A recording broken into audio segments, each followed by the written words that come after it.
বাংলাদেশ এবং পাকিস্তানের মধ্যে প্রতিরক্ষা সহযোগিতা আরো জোরদারের লক্ষ্যে অনুষ্ঠিত হয়েছে উচ্চ পর্যায়ের এক সৌজন্য বৈঠক।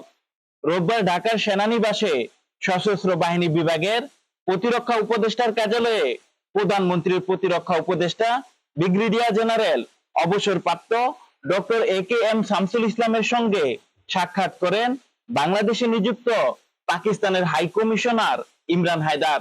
এ সময় পাকিস্তানের ৩ সদস্যের একটি প্রতিনিধি দলও উপস্থিত ছিল। আইএসপিআর জানিয়েছে, বৈঠকে বাংলাদেশ এবং পাকিস্তানের বিদ্যমান দ্বিপাক্ষিক সম্পর্ক, পারস্পরিক স্বার্থ সংশ্লিষ্ট বিভিন্ন বিষয় এবং দুই দেশের প্রতিরক্ষা সহযোগিতা নিয়ে বিস্তারিত আলোচনা হয়। আলোচনায় সামরিক পর্যায়ে সহযোগিতা আরো বাড়ানো, যৌথ প্রশিক্ষণ কার্যক্রম সম্প্রসারণ এবং দুই দেশের সশস্ত্র বাহিনীর মধ্যে অভিজ্ঞতা বিনিময়ের বিষয়েও মত বিনিময় করে উভয় পক্ষ। আইএসপিআর এর ভাষ্য অনুযায়ী এই সৌজন্য সাক্ষাৎ বাংলাদেশ এবং পাকিস্তানের মধ্যে প্রতিরক্ষা সম্পর্ক আরো শক্তিশালী করতে ইতিবাচক ভূমিকা রাখবে। একই সঙ্গে দুই দেশের বিদ্যমান বন্ধুত্বপূর্ণ সম্পর্ককে ভবিষ্যতে আরো এগিয়ে নিতে এই ধরনের উচ্চ পর্যায়ের যোগাযোগ গুরুত্বপূর্ণ বলে মনে করা হচ্ছে।